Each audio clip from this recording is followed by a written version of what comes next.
So, yung aking pong paggobyerno ay ang tinatawag na laban sa korupsyon, yung governance and anti-corruption.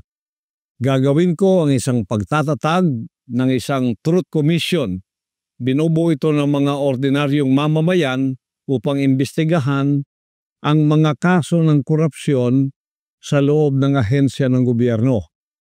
Susuportahan ang pananaw na ito ng isang advokasya pa rin na may parusang kamatayan o death penalty sa mga korap na politiko na napatunayang may sala sa malawakang pagkubkob o sa pagwawaldas o pandarambong ng pera ng mga Pilipino.